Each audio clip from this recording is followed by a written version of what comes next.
For real. I trust that you can see me.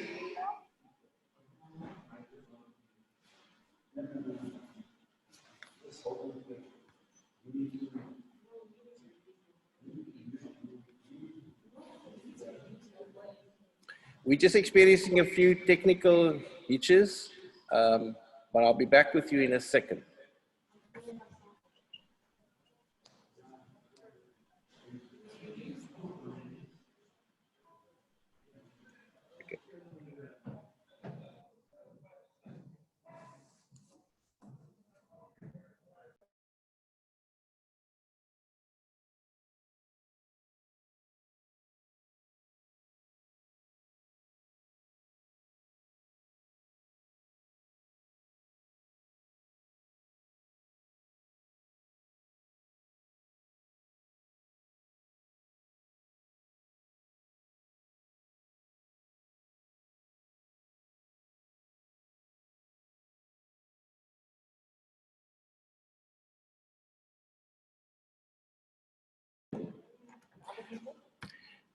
Good morning, everyone.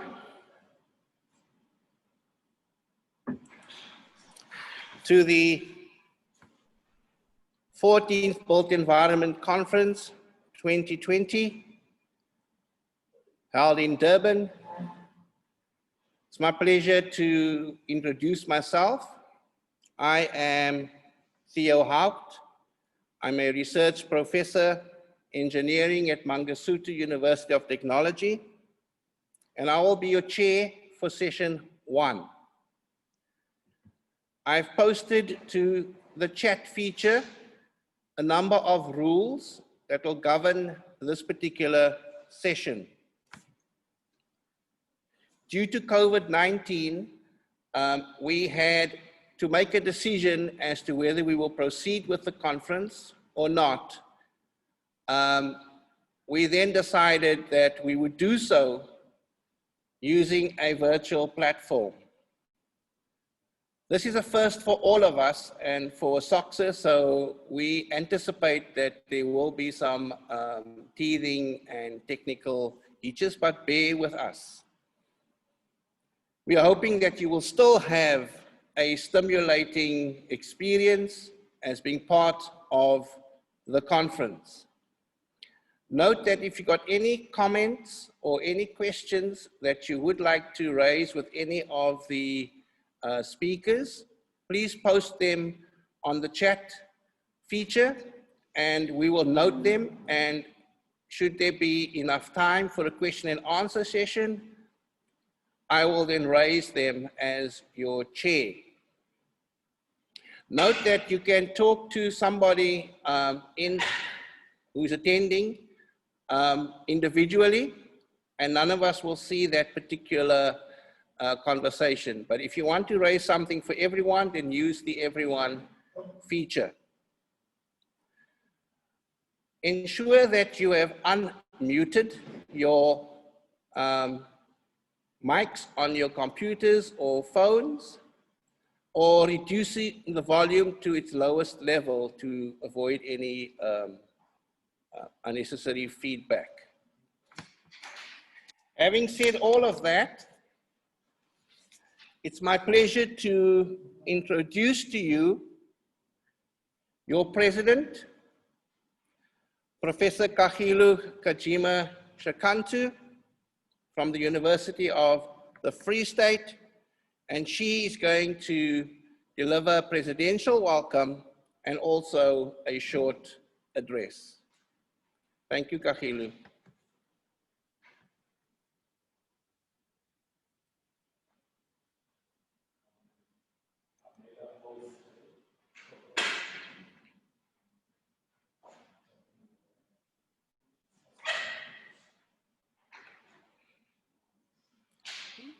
Kagilu? Yes, Prof. Theo? Is the floor mine? I had a little bit of a microphone problem. So if I'm good, I just want to see if everyone can hear me, then I'm going to share I just want to share my welcome. Come, Henry. 1 minute, Prof. He says it's working. They can hear me. Just share that for me. Where do I share the thing? Oh, I can't share the thing. No, it should be here. Share screen.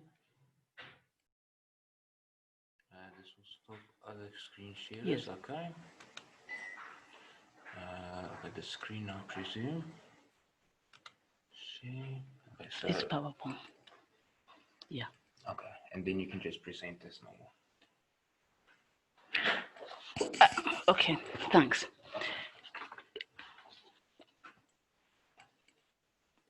Thank you very much. Good morning, all. It's my great pleasure and honor to welcome all the delegates to the 14th Belt Environment Conference. It is common knowledge that the advent of the novel coronavirus, which causes COVID-19, has ravaged the entire world, including the construction industry. This year's annual conference suggests a continuation from last year's conference that was themed Technology, Theory, Truth, Constructing a Sustainable Environment. And today, as we gather, the truth is that our world, our reality, the way we think, the way of doing business has been turned upside down, almost on its head. So in the face of the current unprecedented challenges, the conference has not been left unaffected. And it is for this reason that we are virtually gathered here today for this 14th Belt Environment Conference, a first actually for the history of Asocsa in terms of its Built Environment Conference series that is had. So being able to host this conference demonstrates Asocsa's unwavering commitment to continually provide a platform for engaging and knowledge creation among various built environment professionals as well as academics. So let me also highlight that Asocsa also hosts like the Journal of Construction, which is a further testament of its commitment towards the promotion and active dissemination of construction-focused research. Distinguished ladies, gentlemen, guests, delegates, before I go any further, let me take this opportunity on behalf of Asocsa and indeed my own behalf as the president to just a few moments, to just take a moment to convey my sincere and heartfelt condolences to all participants in here today who've lost loved ones during this period to COVID or any other cause. If we may just take 1 minute, please. May the souls of the departed loved ones rest in eternal peace. It's not been an easy time. And this year's conference theme, as I indicated earlier, builds on the previous theme, and it is technology, transformation, and sustainable construction. This theme is very, very befitting because we see as well that the conference itself is actually walking the talk, because this conference is being underpinned by technology. So we did not just take the theme, but we're actually applying the theme, as it were. So with this theme that is underpinned and sustained by technology and transformation, the conference is indeed expected to be one that is very transformative and one that is very enlightening. So before I delve further into our conference theme, allow me to look at how other industries, how other sectors have had to adapt, how they're seizing opportunities, how they're optimizing opportunities that are created by even the COVID crisis itself. Yeah? Because it creates challenges, which we accept there have been many challenges for the industry, but there are also opportunities. An example is maybe the airlines. Most of them were grounded. But at the time, we've seen a lot, during this COVID window, a lot of the airlines being grounded, including our own South African Airways. Other airlines, such as the Ethiopian Airlines, has shown to record a profit by moving cargo around the country, including coronavirus test kits. The ICT industry is another one. In most cases, that is growing, that is increasing because of the reliance on its services by organizations and individuals, as many of us have turned to online. Here's the conference online. We've got meetings every week, departmental meetings online. There's consultation with students, industry stakeholders via various platforms such as the one we're using today. So during this pandemic, we've also seen pharmaceutical manufacturing industry grow through supply of maybe ventilators, face masks, and medical kits to support the management of COVID-19. So we come to the built environment, we come to the construction industry, and we ask ourselves, yes, there are challenges, there are many constraints. The industry has been hit very hard. There were closures. You cannot build infrastructure, all of us under lockdown. Negative impact on the bottom line, implementation, period, time, the cost, and other things, the bottom line, the profit. But is there a silver lining to this that we can look at and say, yes, there are challenges we can overcome, but do we also have opportunities? How do we identify opportunities? Do we have to create these opportunities as the construction industry, as the key stakeholders in this industry? So while COVID remains a challenge, opportunities can be identified and they can be harnessed, even by our own industry. Yeah. As we see them with the Built Environment Conference, which is running in the next 2 days, today and tomorrow, there are lots of, it's made possible by technology and transformation, like I've indicated previously. The greater industry can equally do likewise while driving the agenda of sustainable construction. Technology and transformation taking place in South Africa now and beyond South Africa during this COVID-19 situation should be embraced for competitive advantage even after pandemic is long gone.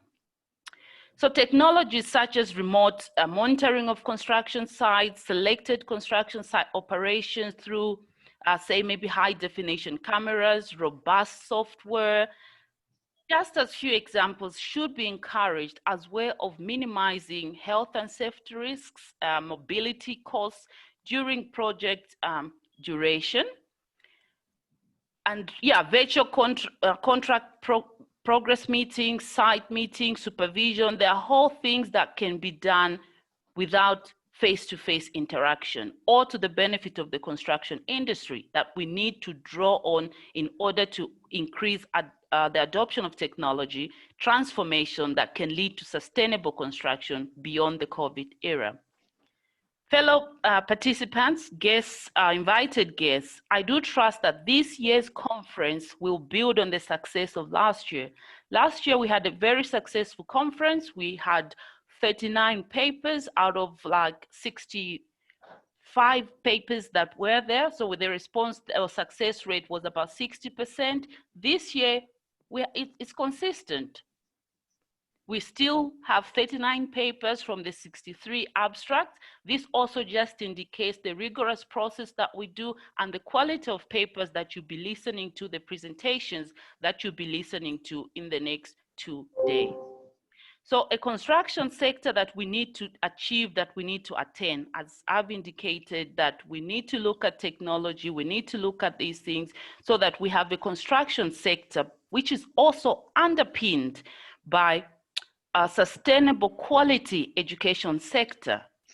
Because just like the construction industry, learning and teaching in our universities will not be the same. It has changed. So we need to think, we need to ask ourselves, we need to see there are many lessons that we can learn from the, we can learn from the prevailing COVID-19 situation. Because this is a situation that forces us to get out of our comfort zones, to pause in whichever industry, whichever position, whether we're in the academic, in the private sector, in the public sector. It's given us time for us to just take a pause, to reset, take stock, rethink what we do, the results that we get, reimagine a different future, reimagine a different way of doing things, reimagining and reinventing ourselves so that we are more flexible, we are more adaptable in doing things still smarter, still better, and even getting better results, even in very difficult circumstances. Stronger collaboration, meaningful partnerships are most encouraged amongst different stakeholders, including the industries, the universities, the public sectors if the conference theme is to be fully actualized for the benefits of the construction industry. As the public sector of the industry, as we race towards attaining sustainable construction, stakeholders, including clients, consultants, contractors, suppliers, everyone in the value chain that we have should be able to, or encouraged or empowered to wholly embrace technology and transformation for sustainable, cost-effective, less wasteful, cleaner construction processes. You know, with construction, we're normally criticized for being quite very wasteful. So we need to think more in terms of how can we do more with less? Because indeed, as we see today, it's no longer a case of business as usual.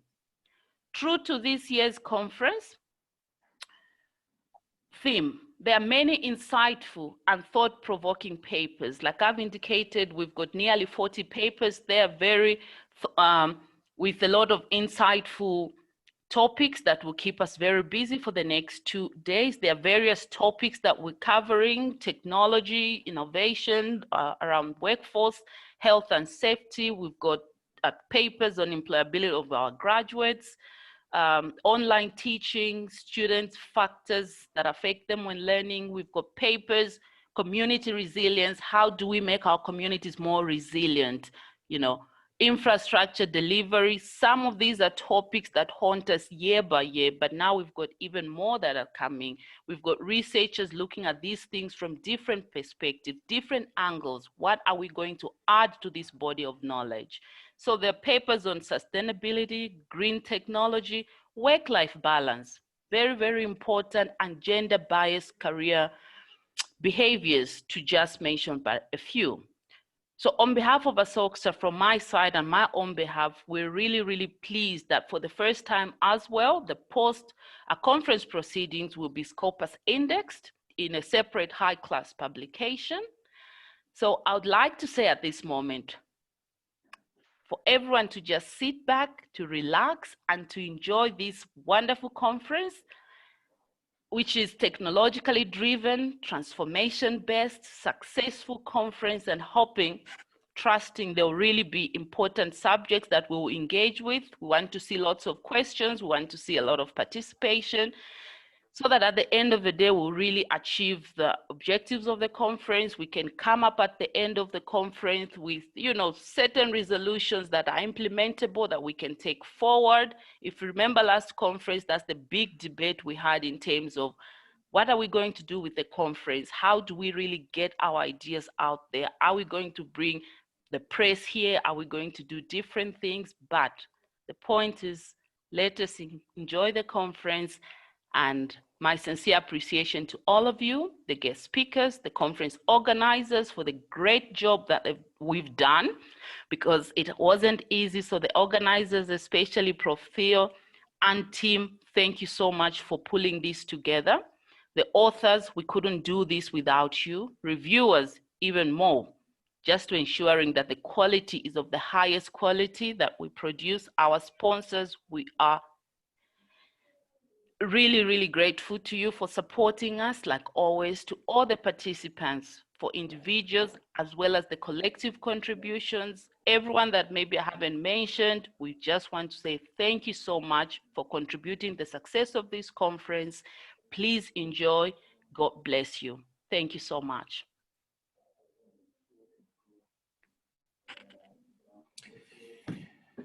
Thank you, Professor Shakantu. Normally, we would be clapping our hands in appreciation, but I think you understand that in terms of these times of uncertainty, we have to do things differently. Thank you for an inspiring presidential address, and also for challenging us to do more with less. Without any further ado, it is my pleasure to welcome a special guest who will address us, Dr. Engela van Staden, who is the Deputy Vice-Chancellor Academic from the University of the Free State, and we really, really appreciate you making yourself available to address us. Over to you, Dr. van Staden. Thank you very much, Professor Houpt. Good morning, ladies and gentlemen. Tubela, Sabona, Molweni, Kunjani, Dumelang, Goeiemorgen. For our international guests, those are our greetings in some of our ethnic languages. I want to take this opportunity to acknowledge the President of the Association of Schools of Construction in Southern Africa, Professor Kajima Shakantu, the Conference Organizing Committee, esteemed keynote speakers, invited guests, sponsors, and delegates. It is indeed for me an honor to address you today and be part of the 14th Built Environment Conference and the first virtual conference in this format, which rides on the theme Technology, Transformation, and Sustainable Construction. In 1960, the UK Prime Minister Harold Macmillan delivered his famous speech, Winds of Change, when Britain relinquished the power of a number of the British colonies in Africa. That is what I want to say today to you, that the winds of change is upon us. The lockdown period has taught us that nothing will be any more the same. It is so clear that the use of technology and the fourth IR, or is it already the fifth industrial revolution, has to be considered as a game changer. And therefore the transformation for sustainable construction cannot be avoided. Schools of construction and the built environment at higher education institutions and the construction industry have to survive and continue to provide much needed services in ever-changing and a dynamic economy. Not only is the future influenced and driven by factors such as climate change, global pandemics, and economic downturns, the role and infusion of technology needs to be acknowledged in the industry as well as in the education parameters of this industry. Once universities need to envisage the type of skills that will be needed by this industry, the industry needs to transform itself to be innovative and responsive to change through aspects such as virtual reality. As we know, the construction industry plays a significant role in the economy as it delivers various infrastructure to support mobility, education, health and manufacturing, and many other economic activities.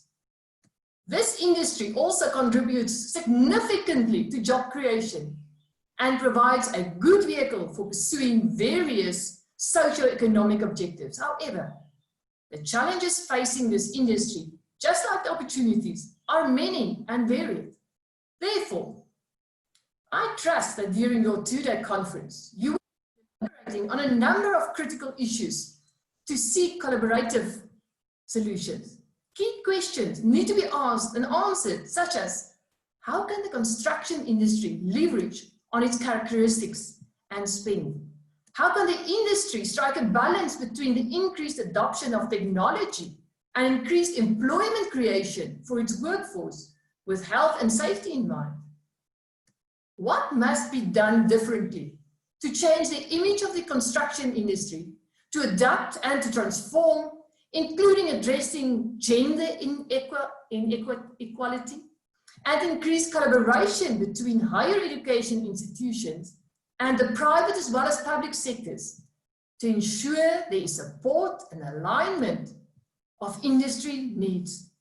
And those are specifically within the type of graduate that we put into the labor market. How do we, and here I include the industry partners, as well as the universities, collectively ensure that the graduates we train do develop core competencies required for a sustainable, transformative construction industry that can respond to and drive the industrial revolutions adequately within the built environment? I trust this conference will bring forth some resolutions to assist institutions to become stronger and better and transform by utilizing technology. Allow me to also challenge this conference to reflect on the following. How does the conference establish a consistent challenge for disseminating some of its novel research outcomes as new knowledge to industry, including respective government departments, so that the industry can become relevant and increase its impact on society and the economy? It is time to go beyond building rich databases and prestigious publications for our universities. It is time to integrate many of the solutions from this conference papers to government and to the construction industry at large.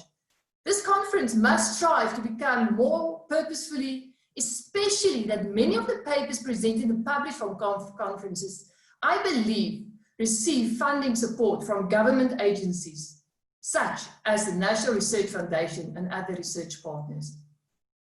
I'm confident that this 14th Built Environment Conference will address and inform some of the key decisions in the sustainable construction through training, research, and development, all anchored in technology and transformation for the survival of the wider built environment and all its key stakeholders. In conclusion, a special thanks to the conference organizers for working tirelessly to ensure the realization of this important annual event in the midst of a challenging COVID-19 global pandemic. Further, it is gratifying to note that the conference is leading by example in interpreting its own theme through adoption of technology to enable the hosting of this event virtually.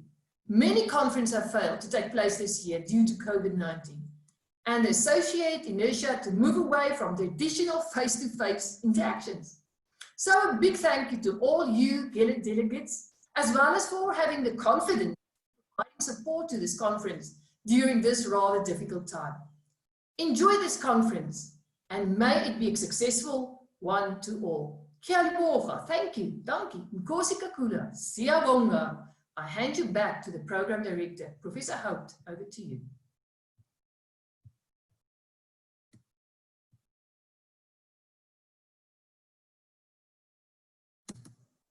Professor Houpt, you are muted. Okay. Dr. van Staden, on behalf of the participants of this conference, thank you so much for that awesome, challenging, and yet encouraging welcome. And reminding us of the winds of change that are upon us, and we can no longer avoid them. We have to either adapt or die. Thank you so much for giving us of your time, and we are sure that the conference will continue to be a stimulating one. Thank you very much.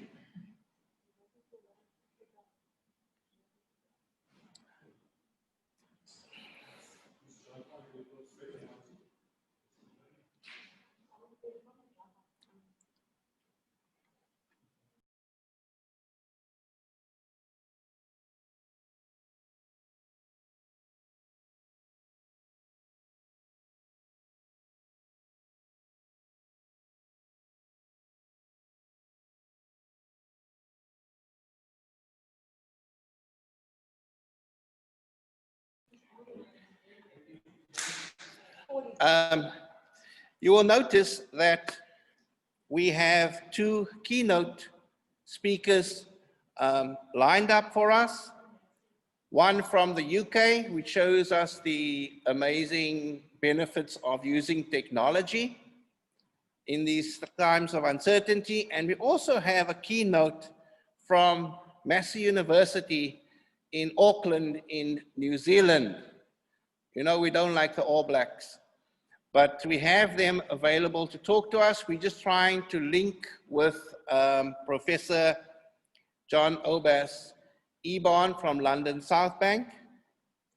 Should he not connect with us within the next few minutes, we will move on to the presentation and keynote by Professor Monty Surisna from New Zealand.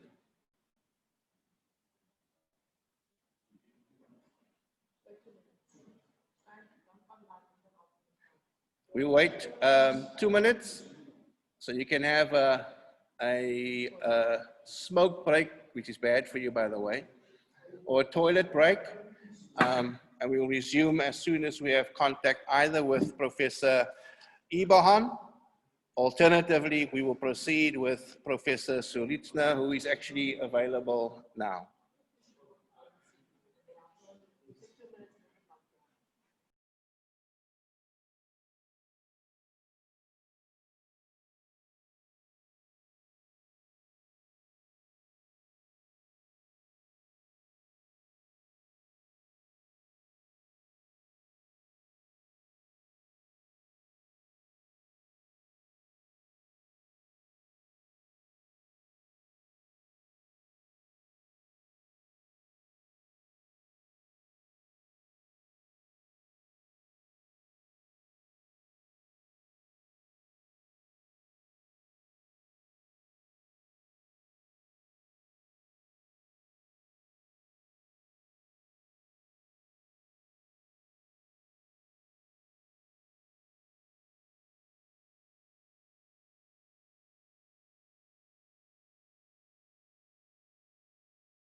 Welcome back, participants and delegates and guests.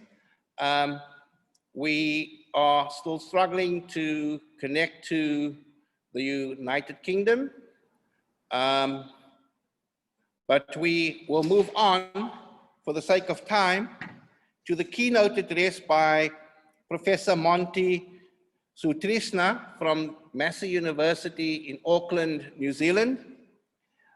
Titled Enabling a Paradigm Shift to Facilitate Built Environment Higher Education Learning in VUCA Environments, a New Zealand Perspective. Greetings from Auckland, New Zealand, everyone. I'm Monty Sutrisna from Massey University. Thank you very much for having me as the in your 14th Environment Conference.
We seem to be having some technical problems with the sound. Our technician is working on the problem and hopefully we will get it restored.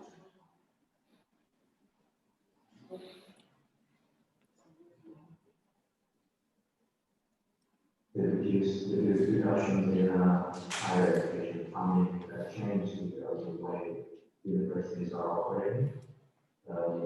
Rapid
their power to perpetuate their dominance in the society.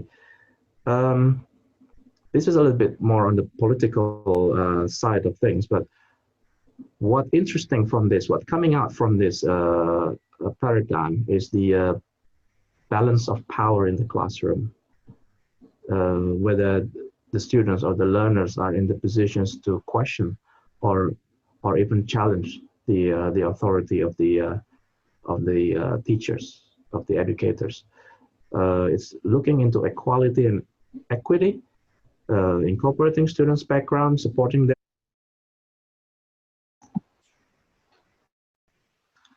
Greetings from Auckland, New Zealand, everyone. I'm Monty Sutrisna from Massey University. I'm thanking you very much for having me as to deliver this keynote in your 14th Built Environment Conference. It's a bit of a change of plan. I was planning to come in person, of course, but it's a great honor for me to actually do this. Thank you for Professor Theo Haupt for inviting me to deliver this keynote. The topic I've chosen for my keynote today is around the enabling paradigm shift to facilitate built environment learning in higher education in VUCA environments. It is a New Zealand perspective because at the end of this presentations, I will show you what we are currently doing in our School of Built Environment in Massey University. Well, talking about VUCA environments, most of us who are in higher educations are reasonably familiar with what VUCA means. It stands for volatile, uncertain, complex, and ambiguous. So it is the environment that currently we're living in, with disruptions as an integral part of VUCA. It's becoming the norms. We are facing all of these disruptions. Disruptions can come from economic environments, financial pressure, for example, the reductions in higher education funding that change the way universities are operating, rapid changes in technological developments, including social media, again, changing the way we are operating, or it can come from global disasters, as again, disrupted lives, economies, business, and educations. All of this, as we all know, it includes things like epidemics and pandemics. And we did have a couple of epidemics and pandemics before, but none of them are actually at the magnitude of COVID-19 that we are currently experiencing. I don't know about you, but in the beginning of this COVID-19, I've spent a lot of time in front of the computer and televisions trying to see what's going on around the world and so on. It is a mega disruption. It's a hyper disruption. In fact, some people, some scholars actually referring that to, and that is something that is acceptable globally, even by the UNESCO and by other scholars. It is very disruptive as we are experiencing it. It's actually also being seen as a perfect storm because it challenges our ways of working, of teaching, learning, training, and educations. More traditional ways are no longer available for us to choose, so we have to come up with different ways of working. It's not very uncommon to come up with different ways of working. It's a normal way of progressing. In fact, in higher education sector, it's becoming the norm, like what we agreed before.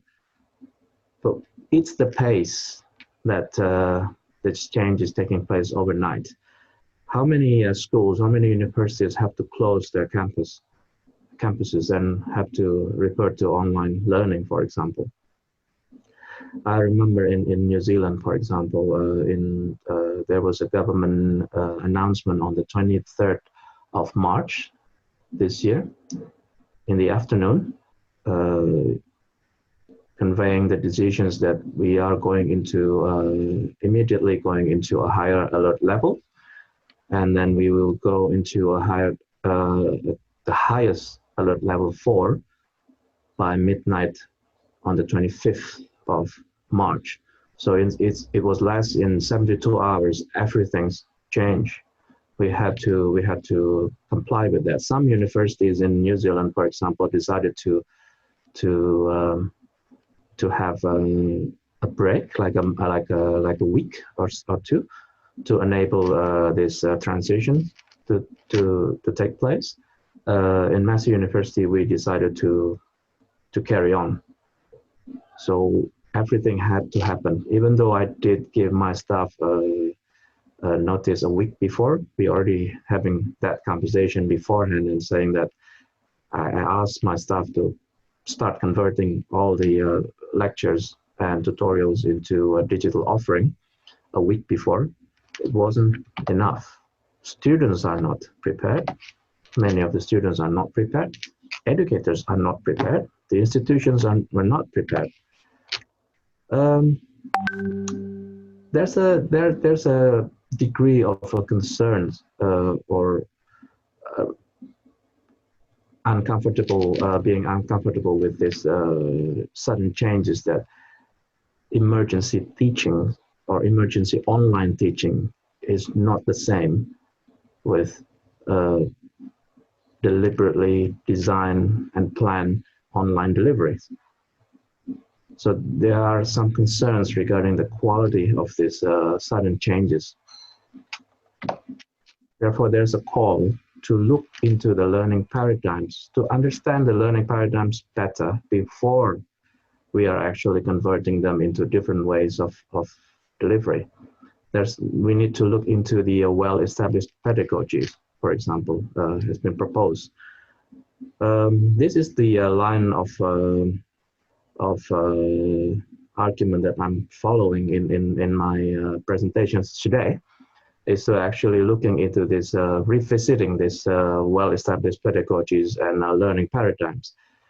Before we move on to that, just very quickly on the terminologies of pedagogy. Most of us will know this. In the more generic sense, sometimes pedagogy is used to describe the learning theories behind our ways of delivery and assessment and so on. But in some very specific circumstance or in a very specific context, pedagogy means delivering teaching or delivering learning for students, which then the student bodies are mainly children. We will go into that in a bit more detail in the next couple of slides. It's just to clarify the terminologies before we start. So I would like to start with the learning paradigms. One of the learning paradigms that I would like to revisit today is the positivist paradigm.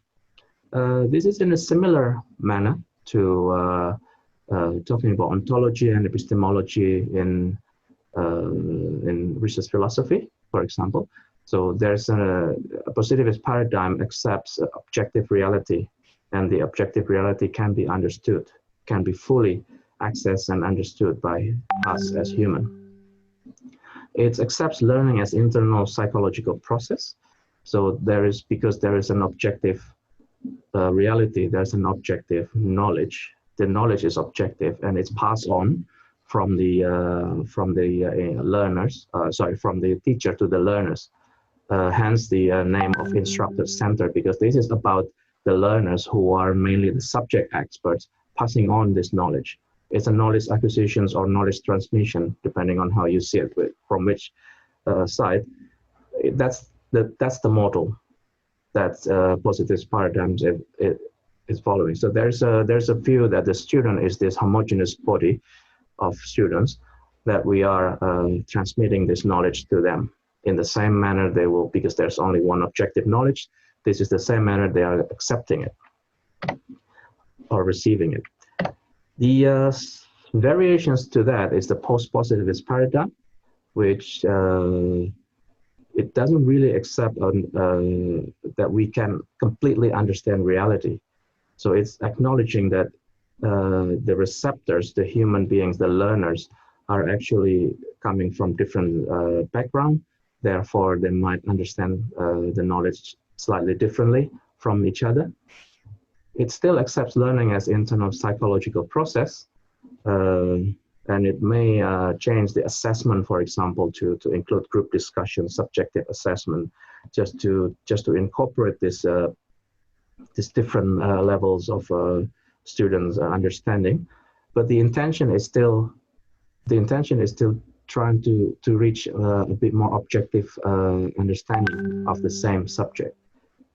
It's still in learning as an internal psychological process. So these are a very well established paradigms that we must have witnessed in many occasions or many settings. The next thing that I would like to mention is about critical paradigm, or some call this emancipatory educations. This is not really learning paradigms, but this is more educational paradigms. It's got roots in Marxism. So basically, it scrutinizes the role of education system in supporting the interests of a certain dominant group in the society, whether they are actually using educational system as a mechanism or as a vehicle to maintain their power, to perpetuate their dominance in the society. This is a little bit more on the political side of things, but what interesting from this, what coming out from this paradigm is the balance of power in the classroom, whether the students or the learners are in the positions to question or even challenge the authority of the teachers, of the educators. It's looking into equality and equity, incorporating students' background, supporting their needs, taking into account their diverse voices. It's about emancipating it's about leveling the levels between the lecturers or the educators and the learners. So, as I mentioned before, it's not an actual learning paradigm, but it has got impact towards the learning paradigms. So the next learning paradigms, which is more on the learner-centered, some you might have heard a student-centered learning paradigm, is the constructivist paradigm. It views learning as an active process of constructing knowledge. So it requires an active participation of the learners. They must be motivated internally, intrinsically motivated to actually want to learn. They need to want to learn, and they need to put the effort to actually do the learning. So this bring the responsibility of learning back to the learners. In this kind of paradigm, the peer-to-peer communications are very important. It's almost like co-creating this knowledge. It's a community of learning, a learning community that we are trying to create, with the educator roles changes from a teaching from the subject expert into a facilitator of the learning process.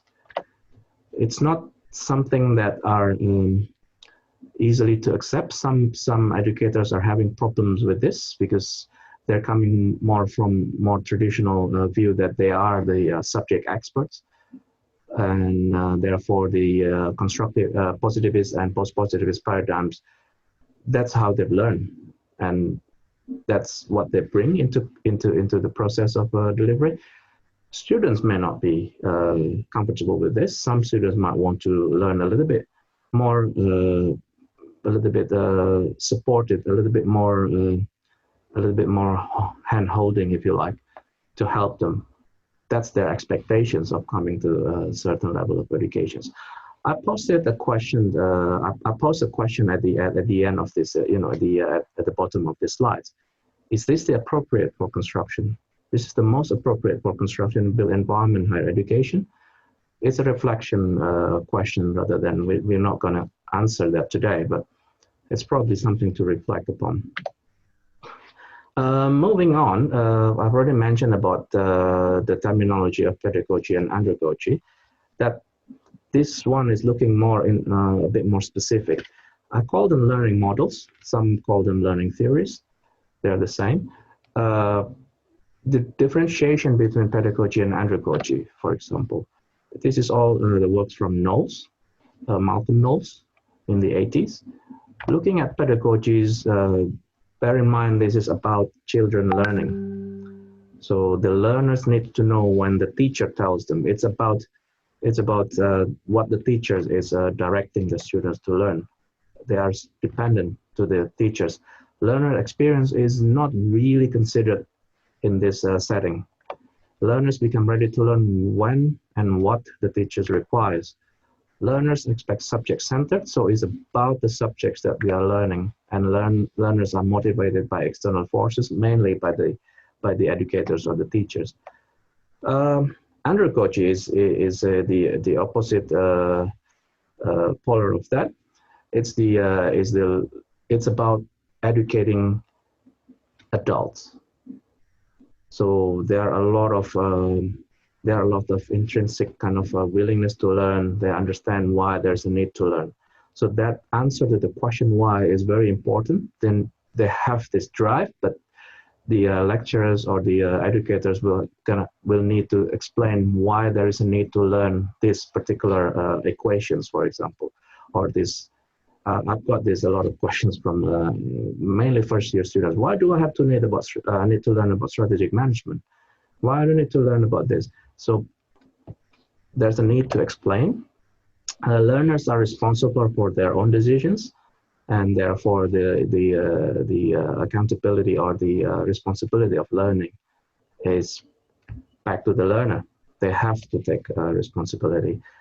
Their experience is now coming into play.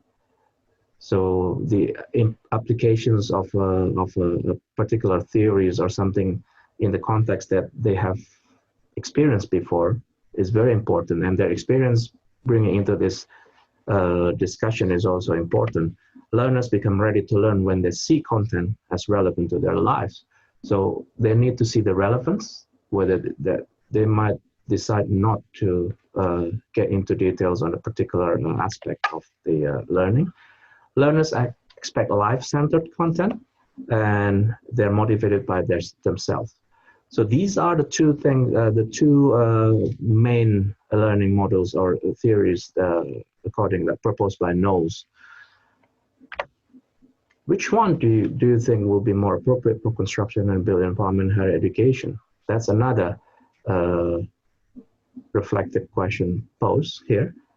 But the good news is we may not need to choose between the two. There are some views that are trying to bring them together. So, for example, by looking at them as an orthogonal relationship rather than linear. So this was a work from Delay, looking into pedagogy and andragogy in action together. There are different stages depending on learners' maturity. I think that's the key point here, is about the learner's maturity, whether we want to help them more when they are less mature in the process. When I first came to New Zealand, the first things I wanted to know was how do we treat learners in our undergraduate program, for example. So I had this a couple of discussions with staff and some staff members in my school. And there are some arguments which are around more pedagogy and more positivist kind of paradigms, that we need to help our students. We need to service them. They're our customers. We need to make sure they can learn a lot from this process. I looked into the legal framework, for example. So, and this is when I mentioned in this discussion with my staff that, look, these guys are more than 16 years old. Do you know what 16 years old are legally able to do in New Zealand? They're able to get a job. They're able to get married.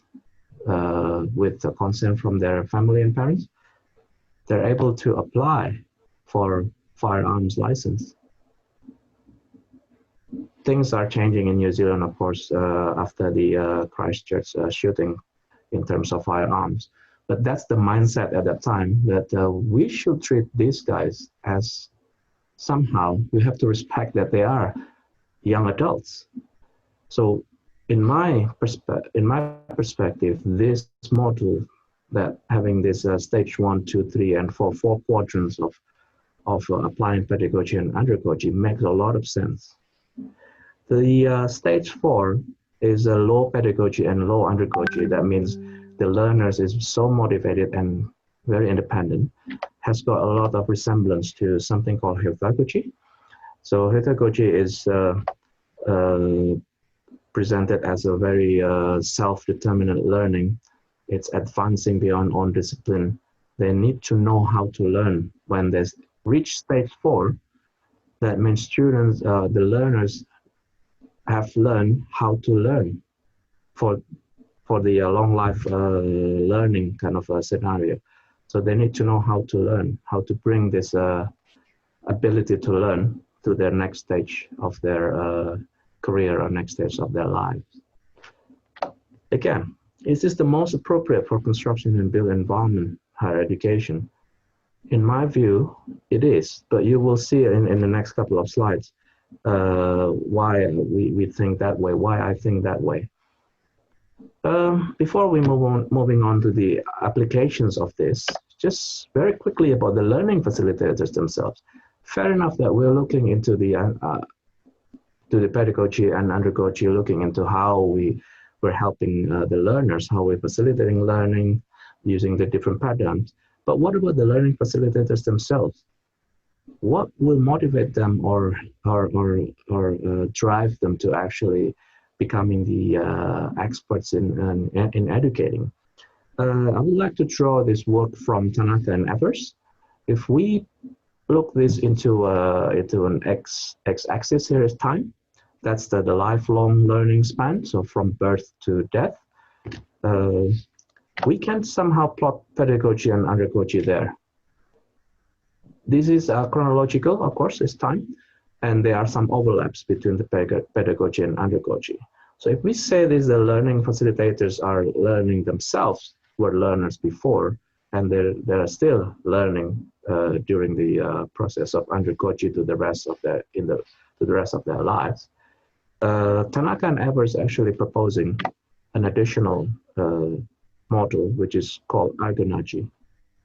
Now, this is influenced by Japanese cultures and Japanese mentality of patriotism, for example. If you look at the y-axis, there's a new dimension added here, is the purpose. So ergonagy fills the gap between pedagogy and andragogy in terms of higher purpose.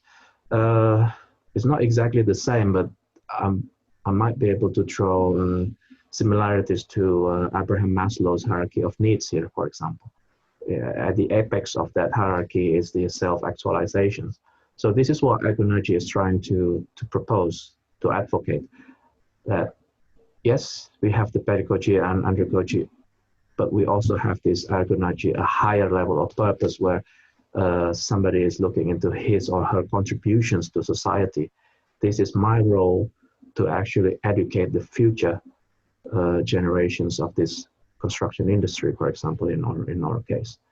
So what I'm trying to say here is that we can potentially use ergonagy as a way to motivate the educators themselves to see that they are serving a higher purpose here, and there is a need for them to actually be in the to master all this.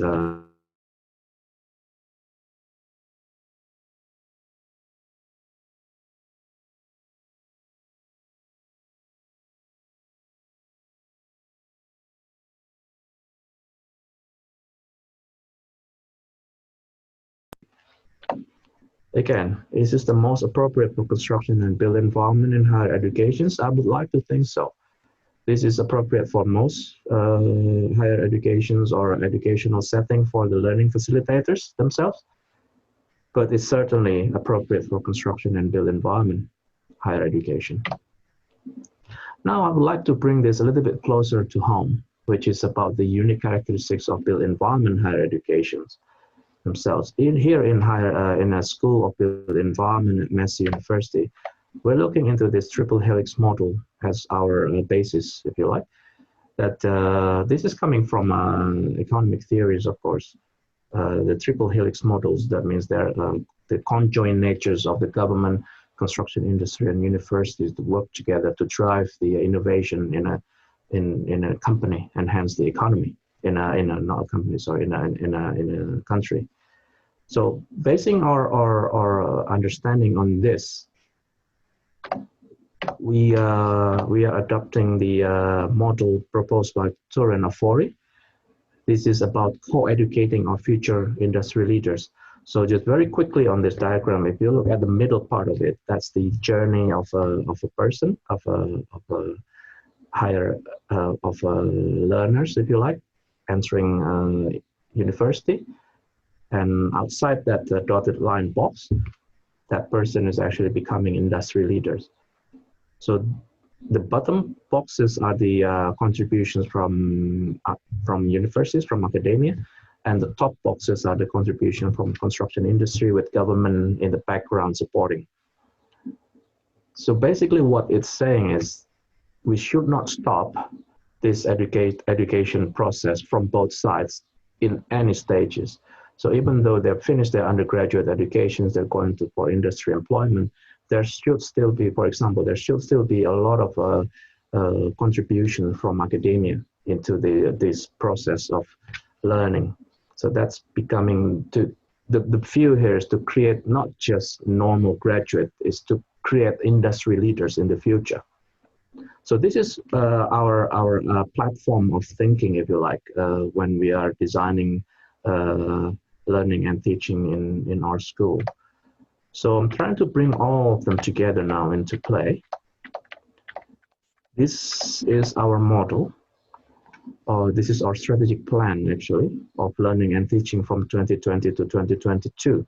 There are four main components there: the program and offering portfolio, the leveraging from engagement, staff professional development, all of this to support the students' experience.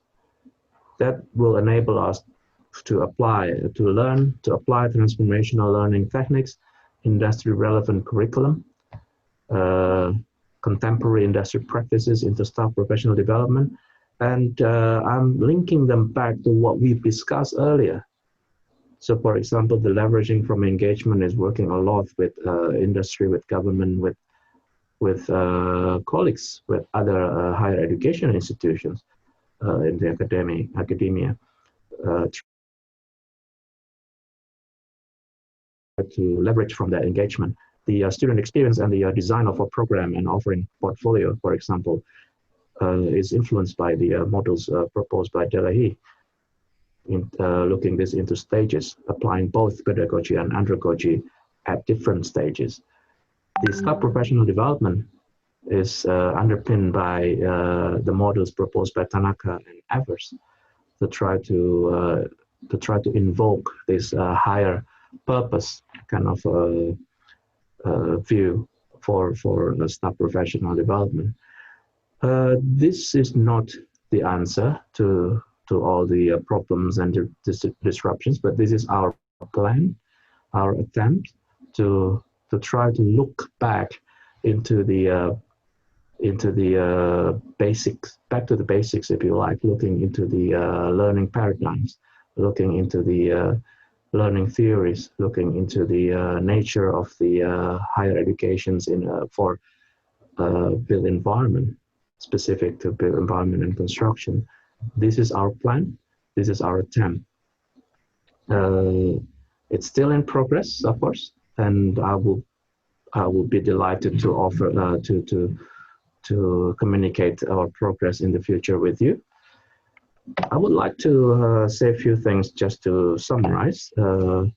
We can accept that the current COVID situation has pose us with is posing the very disruptive situations for us.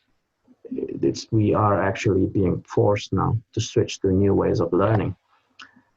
Therefore, there is a need for us to recalibrate. I use this word, I prefer this word actually to use to recalibrate our practice against our underpinning paradigms. Are we actually delivering what we want to deliver, or how we want to deliver it to students, what we believe in terms of delivery, what we believe underpinning the learning process? We have revisited several paradigms and models and theories. Some of them may be useful for educators. I'm hoping it's useful. Maintaining strong industry links in mind as well, that we come up with that model, that strategic plan of a whole school at Massey University to try to integrate working in a close collaboration with industry to co-educate, to co-create, and to co-educate. That includes our portfolio of curriculum. Staff development is a key point here. What we want to do, what we want to achieve at the end is to educate future leaders in our construction industry. That's pretty much all from me today. That's my email address in case any one of you would like to have conversations about what I've presented today, or even just to say hello. You're very welcome to do that. Again, I would like to say thank you for these opportunities to present this keynote speech, and thank you for listening.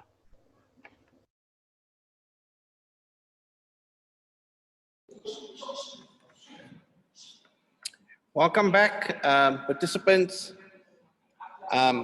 I think that was quite a thought-provoking presentation by a thinker about higher education, and it challenges our concepts of higher education with the focus from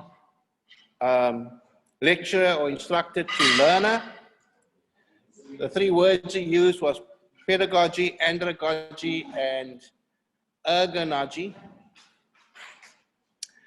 Just to let you know that we will post this presentation on our website, and we will convey any question that you may have to Monty in New Zealand.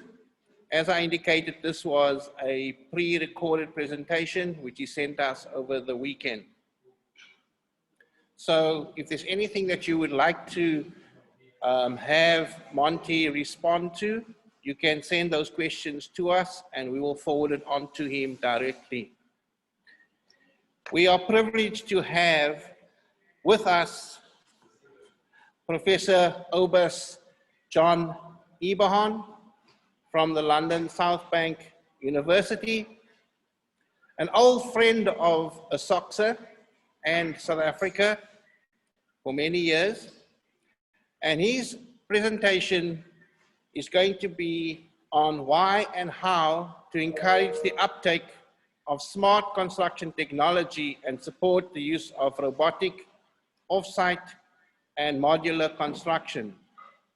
By the way, like me, is a Liverpool supporter. I thought I'd just let you know that.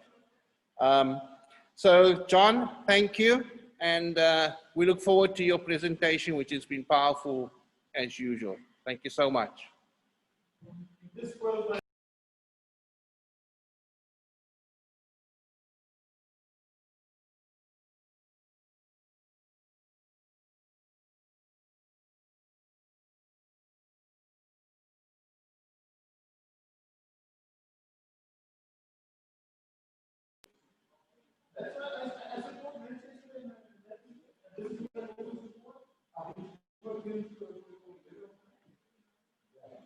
We're just sorting out the audio for Professor Eberhorn.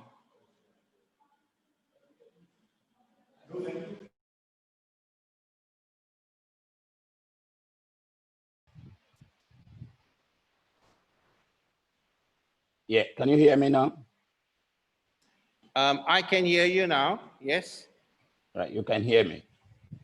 Right. You can proceed, John. Good Okay. morning to you. Good morning. Once again, my sincere apology for the mix-up. I often get this very wrong when I come to South Africa or Canada. So I sincerely apologize for this. My paper this morning is on how and why to encourage the uptake of smart construction technology and support for the use of robotic off-site and modular construction. This conference is very apt indeed, because right now the United Kingdom's government is actually reviewing this very issue in terms of building up its capacity to respond to COVID-19 in terms of low carbon housing and then speedy delivery of housing. And as a result of that, they've actually put up a team together to look at why the construction industry is not as responsive to new technologies coming through as you will find in other sectors of the economy. It just happened that I'm chairing the low carbon and the construction side. And so the driver for, hold on, how do you share the, yeah. The driver for the demand for technological infusion and mainstreaming it into construction relates to the issue of efficiency in the construction industry, and also the low productivity that has become endemic within the construction sector. As you would expect, this is putting a huge strain on the industry and also the capacity of the industry to respond timely to increasing demand. If you look at the global construction here, you look at the wider economy, and then you look at the total, you look at manufacturing, for example. As you can see, the manufacturing is progressing in terms of adaptation of new technology, whereas the construction industry is very, very low. If you look at the United States in terms of learning by doing, what that simply means is that what is it about the construction industry that it cannot learn and adapt from what is happening in other sectors of the economy? If you look at productivity here, is output per man hour work of input.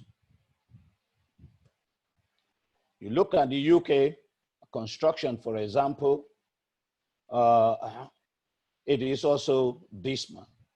For example, in terms of output per hour worked, if you look at it from in 2018, it rose by 9% in the first quarter. That is if you take the base year for 1997. But if you look at other sector, it's 28% for the rest of the economy. Okay. Now, if you combine this with the issue of lack of skilled building workers, you will now begin to look at to appreciate the enormity that it is putting on growth and productivity in the sector. Combine this with the problem of aging population and the fact that the industry is less attractive to young people. You have this issue of shortage of skill, and then again, increasing demand arising from population and increasing urbanization, and the pressure on government to respond in terms of infrastructure delivery. You begin to see the reason why governments are becoming anxious to make sure that the construction industry responds accordingly. Now, if you look at the impact of all of this on construction, would you believe it? Berlin Airport, although it's an extreme example, but again, it's a stain on all of us that work in the construction industry, that this project is 14 years late. You know, it was supposed to be finished in 2012. Now it's opening in October, you know, this year, and budget is 6 times over. And in this building, there are 66,500 building errors that needed to be fixed, which is part of the delay, right? So that's not just a one-off. 90% of total world infrastructure projects are either late or delivered over budget. Again, if you look at Silicon Valley, that was £2 billion overshot. The recent survey of British architects, 60% of all buildings, of their buildings, were delivered late. And that also has serious cost implications. We're not denying that there are other factors, that productivity is as a result of various factors. If you look at a series of studies that have been put out, explaining the low productivity in the construction industry, people have often spoken about management. But what is often taken for granted is that management itself constitutes labor. We are talking about labor productivity here, okay? And again, various areas have been made available where technology could actually enhance delivery, quality, and also end users' comfort and acceptability of most of the products of the construction industry. Some of the areas, technologies, or some of the technologies that have been identified, digitization, Internet of Things, robotics, we're talking about modern method of construction.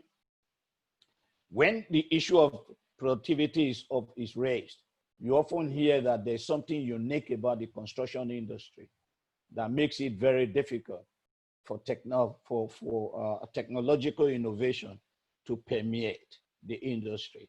I think the government and other stakeholders are getting tired of this kind of explanations.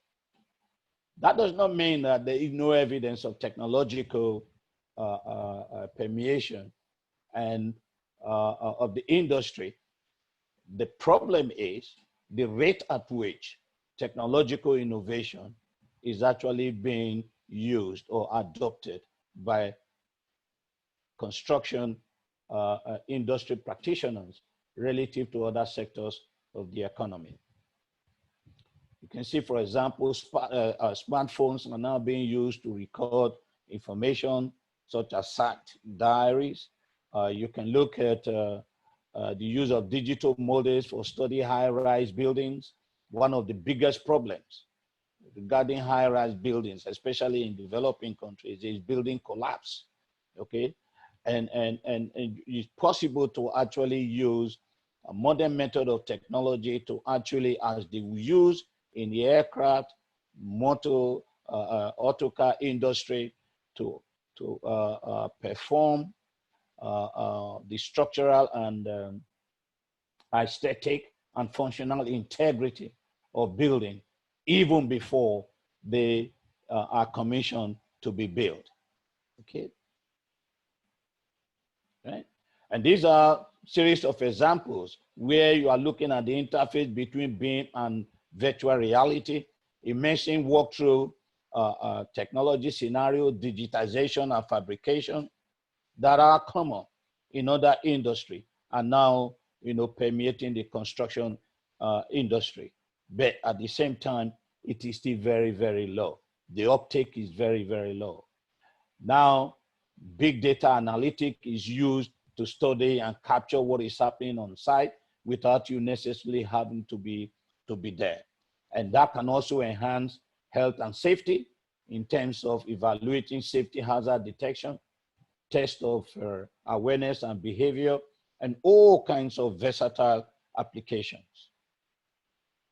Okay, now, when you combine all of this, right from the design stage of the building, the architect and planner can use innovative technology to develop new creative designs. They can use that to reduce effort in planning, and also look at how this integrates with other elements. Construction companies can use this to track progress, quality in real time. In terms of autonomous machinery, I mean, if you look at in Australia, all the tractors that are used in coal mining, they don't have drivers. They are remotely controlled. In the agricultural sectors, we see all these heavy earth-moving machineries that are used, okay? So to reduce time of search, tools, materials, we're looking at facility management, building materials, you know, and so on and so forth, okay? The question is, why is it that there is a very, very low uptake? We're trying to find out the reasons why this is the problem. You can see these are a little research that was done as part of these whole exercises when the government says we don't just want academics to begin to talk about this area. We want you to identify new areas of research that have not been covered in the literature. And so we set these exercises for master's degree students to look at what the issues are, to talk to all the stakeholders from contractors, subcontractors, clients, and developers, people that have stake in the construction industry. Some of the findings we came across, not necessarily different from what has been established before, but it's the dimension. We're looking at new technology doesn't work without soft skills. In other words, we know the high rate of illiteracy in the construction industry, okay? And so that was raised as a big problem, that even this technology uptake is very low because of capability of delivery, okay? And then it says, yeah, there are pockets of things happening. The challenge is every site run differently and everyone is trying different things. In other words, no standardization, and there's no kind of synergies and a cooperation between developers to look at appropriate technology that can be used. Now, if you have all these one-off technologies, the unit cost to be very, very high, and it will be very, very expensive for subcontractors. Again, we're looking at issues that it is not so much about technologies, but more about upskilling individuals to think differently and work how they can relate with technologies. Okay, and now, again, we continue new technology, I think is that. Then we have the rate of technological obsolescence. This is the biggest one that we found, okay, that is discouraging developers from adopting this technology, and clients as well. It's a very major problem that if you were to install any kind of, for example, especially in the pursuit of low carbon housing and respond to climate change, that the speed with which these technologies are replaced make it very difficult to be sustained, okay? And developers and end users have little incentive because developers are not necessarily the end users. And again, issue of standardization. So what's the way forward? It's a major discussion. We are still exploring it, but from the literature and from talking to practitioners in the industries, they're saying that the government has a critical role to play in encouraging the uptake in technology. Some of the industry stakeholders were very concerned about the lack of participation by the government relative to these other sectors of the economy, that the support given to the construction industry is relatively low, okay? And they compared these technological innovations coming out, they are as a result of huge military expenditure by the government that spins off to other areas where it can easily be captured. And again, with construction products, they're very, very bespoke. You can't build, for example, if you are introducing new technology into cars, by mass production, you can drastically reduce unit cost, but it's not the same, you know, with buildings. Again, government also came into a close scrutiny in terms of their policies. They were able to point out to new initiatives, for example, like alternative energy use in trying to decarbonize housing and decouple it from material intensity. The government stopped that halfway through in the United Kingdom. It became very, very difficult for subcontractors and contractors to continue, having invested huge sums of money. And some of these are indivisible capital investment, which you cannot separate. The issue of upscaling came up again, that there are challenges of getting new talents into the industry and also equipping them with the necessary skills required to operate these new technologies. One of the areas that is being considered is a platform to bring clients, contractors, and end users together to change the whole procurement dynamics, and looking at whether if developers are meant to stay longer with the products, whether that will encourage them to introduce new technology to increase productivity and enhance efficient and effective delivery. Culture change is also very, very strong.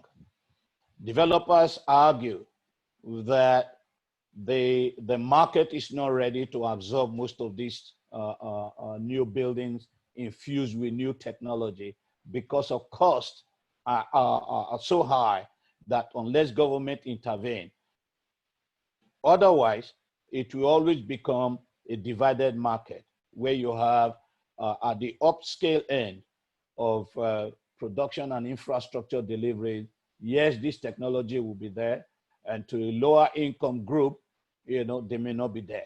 And that can create inequality in society. So that is just a nutshell of the current research that is going on. Thank you.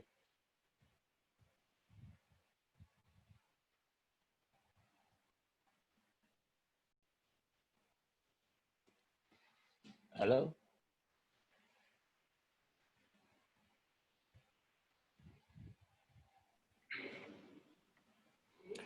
Yeah. Thank you, Professor Ibahan, for yet another thought-provoking keynote. We've become used to expecting that from you. This has been a first for us in terms of proceeding with a virtual conference. And I think what you spoke about in terms of the uptake of technology, both in terms of the industry, but also within our classrooms, is a challenge that we need to respond to. So thank you for raising that particular issue. And hopefully next year, we should be able, if all goes well and we beat COVID-19, to actually have you physically with us. So thank you for your time. Thank you for making this presentation for us. We did ask anyone who has any questions to use the chat feature. I do not see any questions coming through. I think we'll give them another minute or so. If anyone has a question, just please post it, and then we will ask Professor Ibahan to respond.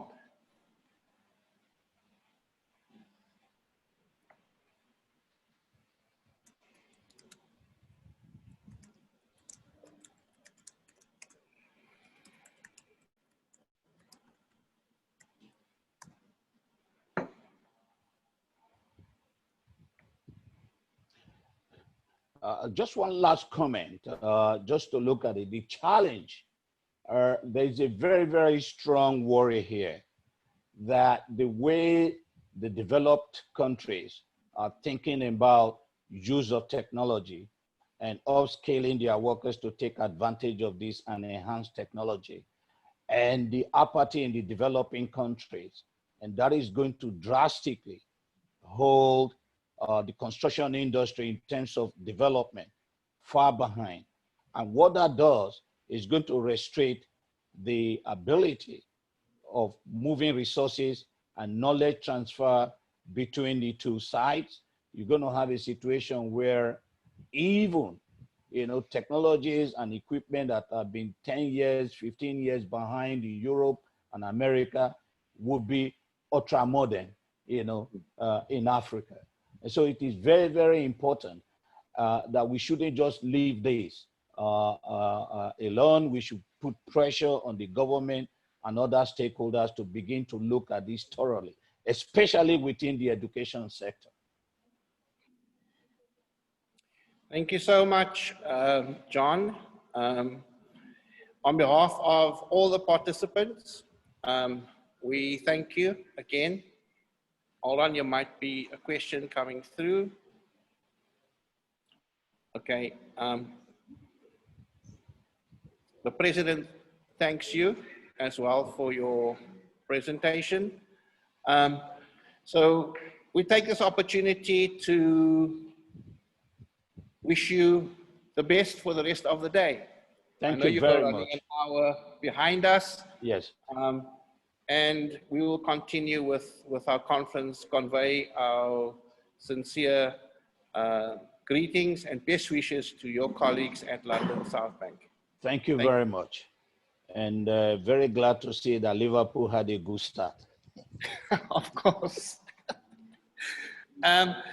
Colleagues, we will have a 10-minute break, and then we are going to reconvene in terms of room A, which will be chaired by Zakia Armut, and room B by Wayne Dry. Note the rules of procedures that we have posted on the chat group. Familiarize yourself with that. It's important to note that you cannot switch between either room using one device. So you would need to have room A, for example, on a laptop, and room B on a phone or tablet, and then you can participate in both of those particular sessions. I repeat, you cannot go from one to the other using the same device. It's something that we may have to learn how to do going forward, but that is the current situation as we understand it for now. Thank you very much for your participation. I hope that the first session was one that was of interest to you, that stimulates your thoughts, processes about our industry and where we are going in this times of uncertainty. So it's time for a break, and we reconvene in 10 minutes from now, as I've indicated to you as per your program. Thank you very much.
disabled anything.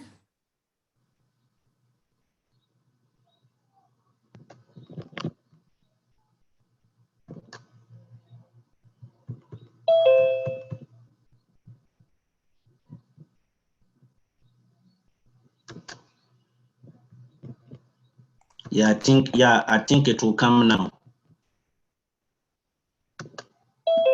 Do you see the screen now? Yes, we can see your screen. Okay, yes. Okay, welcome to this presentation. I'm Christopher Mura from University of Free State. The topic I am going to present is the impact of modern construction technology on the workforce in the construction industry. This was done by one of my honor students, so I am presenting it on behalf of one of my students. We can see that as we just heard Professor Ebony talking about, construction technology is becoming something other countries are making use of in the construction industry. And it is believed that if you make use of construction technology, it is going to help firms to improve on their project performance and also the financial status of their project. Then it is also going to make them efficient in terms of the way they construct the project given to them and also become more competitive in the construction industry.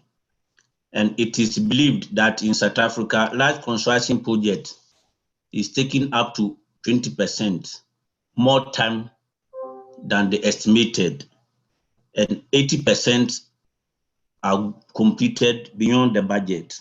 So we see that in terms of time and financial aspects, South Africa is not doing well in the construction industry. Study has also shown that 52% of construction companies, they still prefer using pen and paper to conduct estimates and do takeoff as well as the management, bid management and other processes in their construction firms. So the use of technology is also not good in terms of the findings from the research. And again, it is also estimated that 32% of construction companies still make use of normal Excel spreadsheet to do their proposal and other things such as preparation of bill of quantities. The study therefore tried to determine whether if we make use of modern construction technology, it will affect the workforce in the construction industry. So these are the reasons why this research was undertaken. The objectives of the study was to determine the impact the modern construction technology will have in South Africa construction industry. And then also we will try to determine whether construction companies in South Africa will be able to use modern construction technology instead of the manual laborers. And then also try to analyze the effect the use of modern construction technology will have on the productivity at various construction sites in South Africa. According to CIDB, South Africa construction industry contributes 50% of overall capital investment, so that is very huge. And it is also estimated that by 2020, which we are in now, South Africa construction industry is growing about 2.6% annually. However, according to Wadapo and Cartel, South Africa construction industry is having so many challenges that they have to deal with. Some of these challenges are the capacity of the public sector to deliver the projects that are required, the gap between skilled and unskilled laborers available in the South African construction industry. There was also another problem of capacity in terms of the quantity of project delivered, and then also technology that are not in much use in the construction industry in South Africa. So they also came up with so many challenges that we are having as a construction industry in South Africa. If you therefore look at the studies done or the data done previously, you see that construction industry serve as a means of employment for so many people in the construction sector in the South African construction industry. And government also rely more on construction industry to create jobs for citizens, aside other industries such as the retail, the mining sector, as well as the financial sector. Construction industry is also among the sector used to generate more employment. And we can see that between 2009 and 2013, the income that individuals working in the construction industry grew more as compared to other people, which is 12.1% as compared to other people working in other industries. So we can see that the income generation in the construction industry is improving as compared to other industry. We can also go into the literature and see the modern technology that are being used by other countries. For example, we have autonomous vehicles that are being used in coal mining in other countries, where they control them remotely and they transport coal into various areas within the factory. We have robotics now being used to fabricate concrete at site, and they will transport the concrete into the construction site to install. And we can see that components of buildings are now being done off-site, and then crane will just come, lift them up and install them, and the project will be done within a few days. We are also having a situation where drones are now being used to survey the site in terms of taking pictures and also monitoring health and safety at construction site. So these are some of the innovations that are currently taking place in the construction industry in other jurisdictions. The methodology we use for this study was quantitative, and then we use survey made up of tick box. We email the questionnaire, and in most cases, we also visit the offices and then deliver the questionnaire personally. The population that we contacted were construction professionals, and we use random sampling.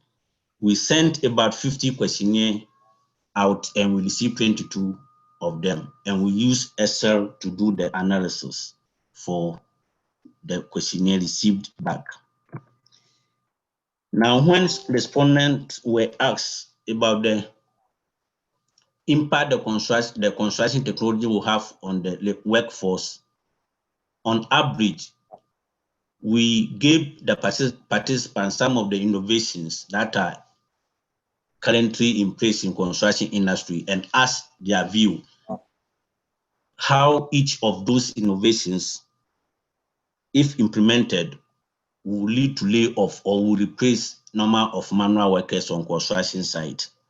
And we see that all of them that we listed there, including excavators for foundation, drones for monitoring site, drones for taking pictures, all of them, people were saying that it will replace at least 1 to 5 manual laborers that are needed to do exactly the same work one drone can do on construction site.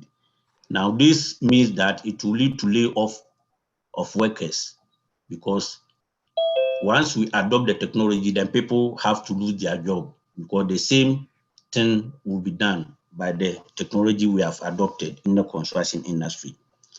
Then we ask them whether construction technology will improve the productivity at the construction site. And 85% of respondents agree that once we make use of innovation, it is going to improve construction productivity at the project site. However, when we ask them that if construction technology can be used in maximum capacity instead of manual labor, 82% disagree that that will not be possible, because in South Africa, the reason people were giving were that in South Africa, government is making use of construction industry as conduit for job creation, therefore to be difficult for full-scale implementation of construction technology in South Africa construction industry. And therefore, the manual laborers will keep on to dominate as against the use of technology in South Africa construction industry. So we therefore conclude that the usage of construction technology will be beneficial to South Africa construction industry in terms of efficiency, as well as the quality of work that will be delivered by various companies. However, the full-scale adoption of modern construction technology might have a bad impact on the South African workforce, as it will lead to job losses. People will be laid off as a result of the implementation of full-scale construction technology. Again, it will not be possible for construction technology to replace the entire workforce, as operators still need to have people to operate the technology or the equipment at various construction sites. Therefore, it will not be possible to go 100% full-scale technology in our construction environment. We therefore recommend that companies should rather invest in construction technology and also incorporate some form of construction technology into their business, whilst training their workers to operate those technology, because you cannot replace the workforce you are using on site with technology, but use them side by side so that it will improve on the productivity at our construction sites. The limitation of the study is only construction professional operating from Bloemfontein and Kimberley were contacted for the survey. Thank you. Okay, thank you, Christopher, for your very engaging presentation. It seems as though we don't have any questions. Would anyone like to ask anything?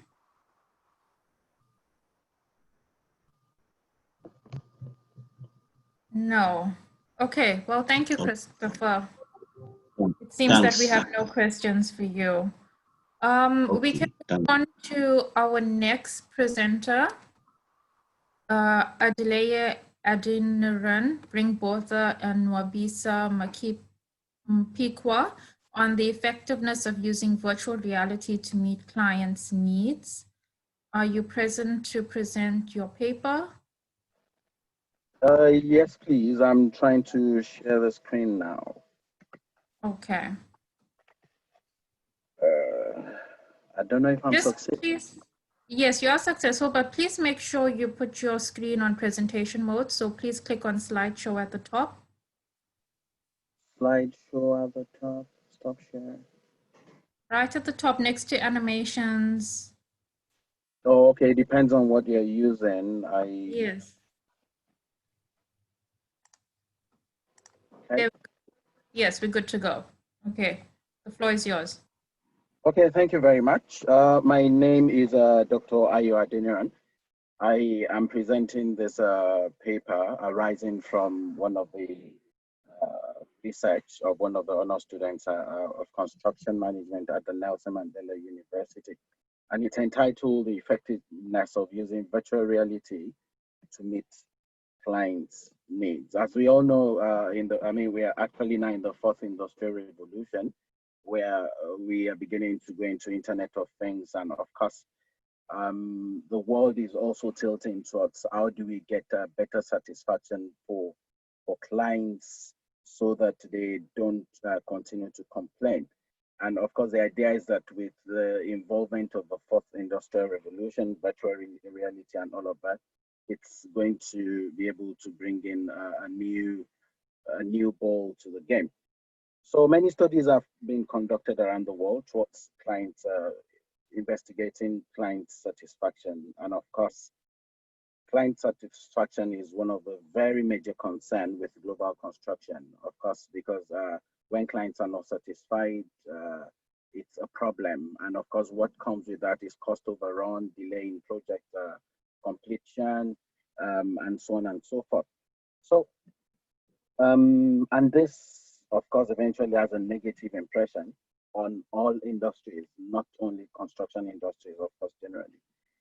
But it's also found out from literature that it is during client briefing that difficulties are experienced because the clients probably have unrealistic expectations, which is difficult to put on paper. But of course, when clients are able to visualize and able to see through virtual reality, it's going to change the whole ball game. So this paper seeks to identify if virtual reality can ameliorate the challenges posed by client satisfaction. I hope I'm sharing the... Now, research methodology. This study used the quantitative method to gather and analyze information retrieved from the questionnaire administered on 15 large construction enterprise in Port Elizabeth and then in East London. And of course, it was formulated, the questionnaires were actually formulated a lot using the Likert scale mode. And of course, when the results came back, we used if it's the mean score is less than 1.0 to less than 1.55, strongly agree, and all of that. And of course, it's only limited to trying to find out the effectiveness of using virtual reality to meet clients' needs from the viewpoint of just contractors and professionals, because they are the ones who actually deal with the clients, who knows, okay, why the clients are actually dissatisfied in the project. Now, from the findings on the field, we wanted to know our respondents, what is the extent of their participation in the building construction industry. And of course, we have a higher percentage of them, or all of them saying, well, yes, they participate in the erection of buildings. They got a mean score of 4.6, saying, yes, we participate in erection of new buildings. The others they turn brownfield to, change the outlook of the brownfields, they demolish and construct new buildings, while the other ones also say that, yeah, they refurbish existing buildings. Of course, the mean score for all of this is beyond the average. So all of our respondents naturally get to participate in building construction. So they're not speaking from abstract. We also went on to ask that to which extent do they experience difficulties in client briefing? 11.1% said they were unsure, none said one, and of course we graded it from 0 to 4.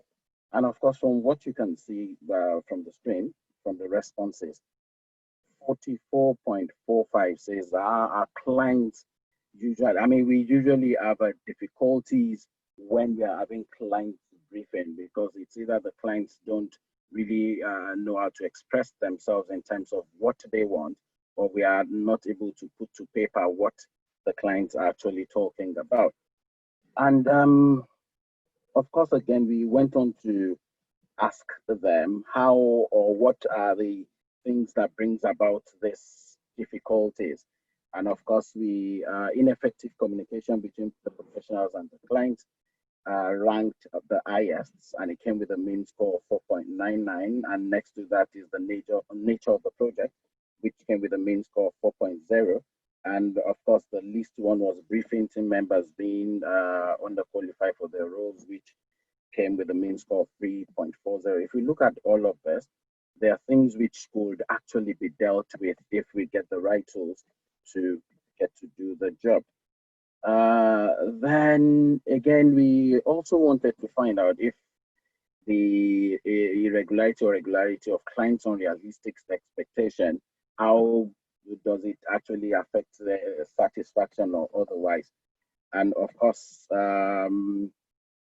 we got the highest at level 3, or we got the highest at the 3, which is actually very high, with many of the professionals saying that, of course, clients will come with unrealistic expectations.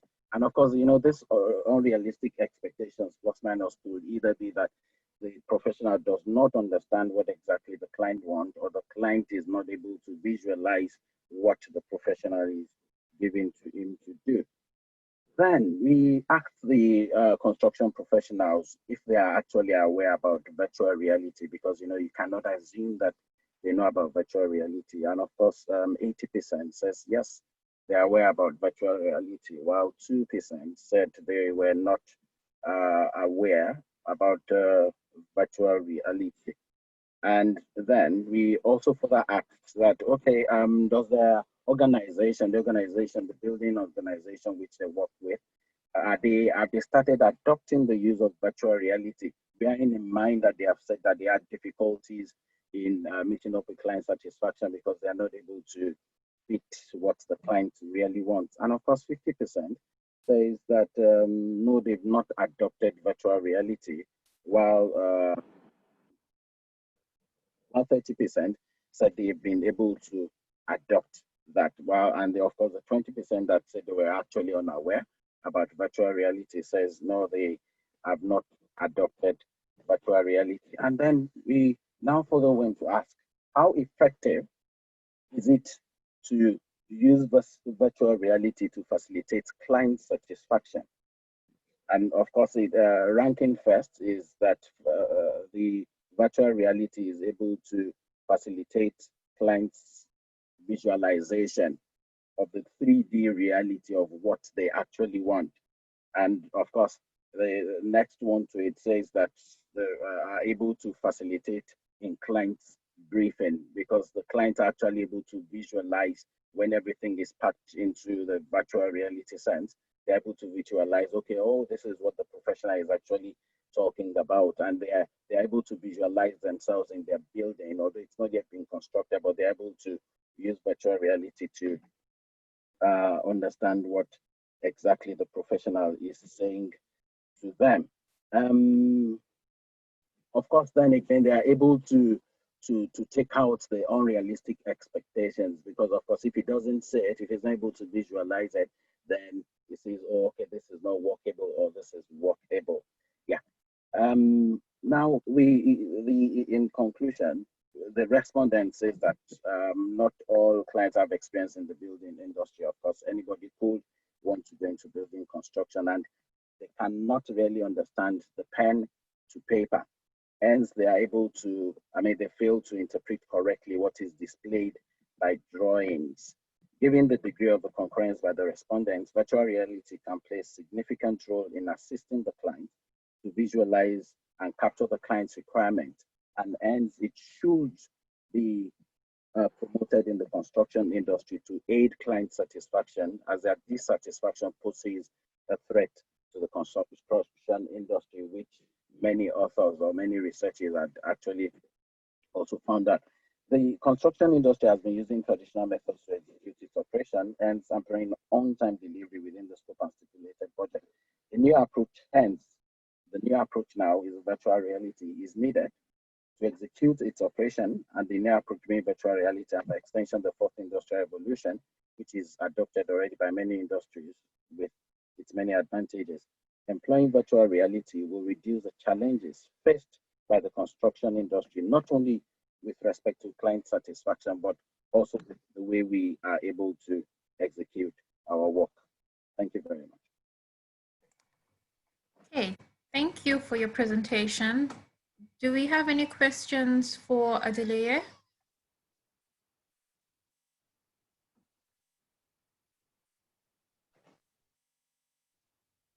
Okay, there seems that there's no questions, but if anybody has questions at a later stage, please send your questions to Professor Theodore Haupt, and he will forward it to the speakers. Okay, thank you. Our next presenter is myself, Zakia Ahmed. I am going to be presenting on the COVID-19 pandemic, and I'll be looking specifically at online teaching and learning at higher education institutes. So just give me a second while I share my screen.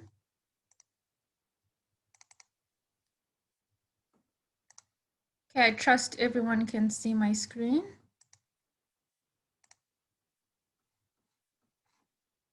Okay, so the abstract and purpose of the study is the most recent public health scare or emergency that we have experienced globally was presented as the COVID-19 pandemic, which we all know began in the late 2019 in Wuhan, China. However, that rapidly spread around the world. And in order to mitigate the infection rate within the respective countries globally, countries, economies, and sectors around the world had to face immediate closure so that they can search for a means to eradicate the novel COVID-19 virus and to mitigate its spread. One of these sectors that was highly affected was the education sector. Due to the vulnerability of its setting with students, teachers, etc.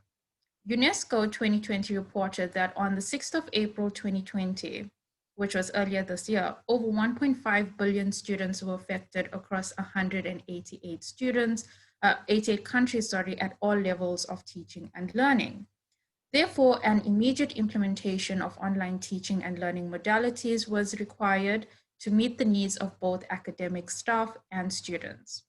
Now, what makes South Africa special is that we have a lot of socio-economic challenges that are faced by South Africans, and our education sector experienced numerous challenges in the implementation process of online teaching and learning modalities. So this is the reason why, as an educator in the sector, I felt it was a need for me to review our current state and what are the challenges that we are experiencing.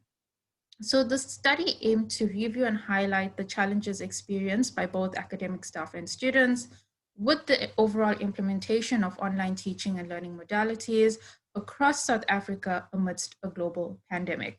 I found myself trying to teach online and learn skills myself online. And I thought I can't be the only one having these issues. And that's what made me actually go into looking and researching what other institutions are facing and what South Africa as a whole is facing. So that's why I wrote this paper.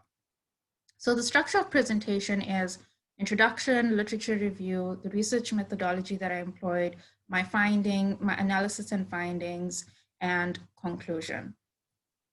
So to begin, we all know that the principal focus of the COVID-19 pandemic was and continues to remain on the human impact it has and to prevent the spread of the virus and in creating a vaccine. However, the scale of the pandemic has created an immense impact on the South African economy. The United Nations Development Plan highlighted that the pandemic is considerably more than just a global health crisis, but it's also deemed to be an unprecedented socio-economic crisis that has the potential to create long-lasting economic, social, and political effects. Now, South Africa reported its first confirmed case of the virus on the 5th of March, and just a month later, it had increased to over 1,500 infected individuals. On the 15th of March, President Cyril Ramaphosa declared the nation as a national state of disaster and implemented a national lockdown on the 26th of March. And this was done to ensure that the level of transmission was contained and that the curve was ultimately flattened. However, overnight, all the educational institutions in South Africa had to be temporarily shut down in the effort to manage the spread, with a total closure of educational institutes in 192 countries across the world that impact 91.4% of the total number of enrolled students. Now, the reason why I'm stressing on the countries and the totals and the percentage is it's an extremely high number and something that has never happened in the history of education around the world. According to UNESCO, 1.6 or over 1.6 billion students across the world are currently requested to remain out of educational institutions, with 22 million students in South Africa being affected, and 5 million of those students are registered at higher education institutes. Now, the COVID-19 pandemic has changed the traditional landscape of teaching and learning, because in South Africa, our traditional way of teaching is face-to-face.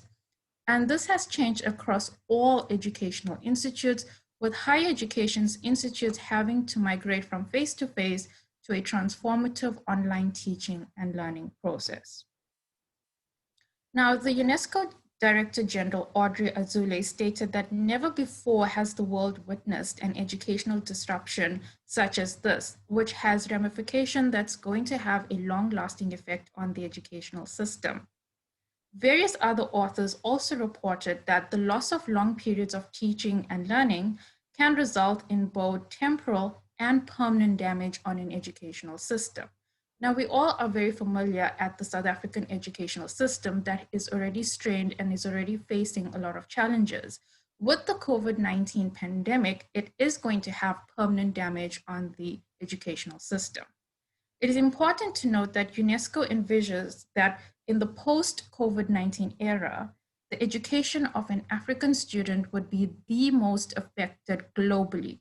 And this is coming from UNESCO, due to the overarching economic, socioeconomic, and technological backwardness of African countries.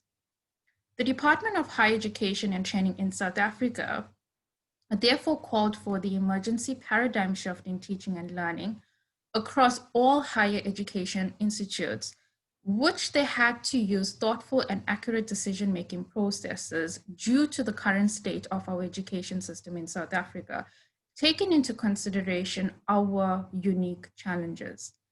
The modalities that were proposed for the South African context lend itself to the immediate online education system as a solution to this crisis. However, what they, I wouldn't say did not take into consideration, or what they failed to realize, was that in our country, there's only 24% of the population that has access to internet. An online educational modality was not as simple to implement. Poor connectivity, exorbitant internet costs, and recurrent power interruptions are our daily challenges that we face already by both academic staff and students at higher educational institutions. Therefore, implementing an immediate online education system was not an immediate solution to the crisis, however, a need. The current challenges of an online education modality experienced by South African students and educators amidst the pandemic included the impromptu start of online programs due to the absence of conventional teaching and learning practices, inadequately trained academic staff, inadequate support services for both staff and students, the absence of teaching and learning resources such as laptops, tablets, PCs, printers, scanners, etc., the absence of a conducive learning environment. We have to take cognizance that not every student or not every academic staff has the ability to work, learn, teach in a conducive environment. The immediate ability to connect students that do not have immediate access to technology. And last but not least, the connectivity to students that reside in diverse geographical areas. So these were some of the challenges that was identified through this research study and with being an academic staff myself. The above complexities further created an immense challenge in the process of ensuring that the quality in teaching and learning at higher education is maintained. It's one thing to teach online, and it's another thing to make sure that the teaching and learning that you're doing online is of to a high quality. Now, the process in which I did my methodology, analysis, and those findings was Scopus and Web of Science, and I used a 3-stage robust screening process in the articles that I looked at in order to filter out pertinent publications. The keywords that I used was higher education, pandemic, COVID-19, teaching, learning, online, and strategies. I then identified 36 relevant publications that were all 2020, published in the year 2020, and that was used to, was referred to as well as modalities and strategies that the various higher education institutions had to adopt overnight. The criterion that I used was, I looked at articles that did not take cognizance of the pandemic, that was removed, articles that did not present studies that were related to higher education policies and procedures, and articles that did not present studies that were written in English. Unfortunately, in my conclusion and further research objectives, unfortunately, the pandemic has illuminated the inequalities that exist within South Africa. but has accelerated the digitalization of teaching and learning, whether it was welcomed or not at the higher education level. The unexpected outbreak of the pandemic has also required staff and students to adapt overnight to a new online teaching and learning paradigm, keeping in mind without any training amidst a global pandemic, and to embrace the immense socioeconomic challenges that are present in the South African society. However, it's not only about access to technology, but it's also students to have the motivation, the capacity, the self-organizational skills to actually learn on their own, as stated by Andrea Schleicher.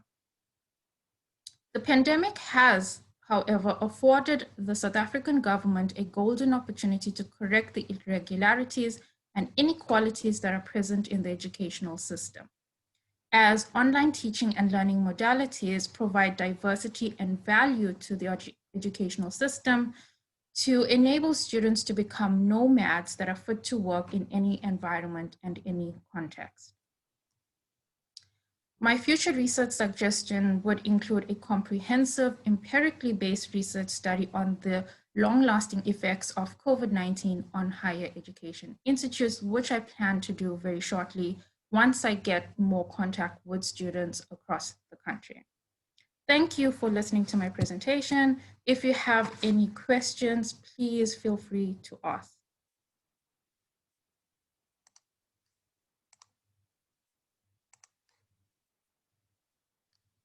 Sorry, I'm just trying to get back access.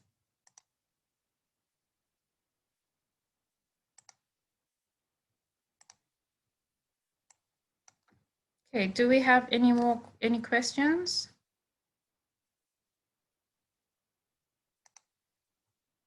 No, it doesn't seem as though.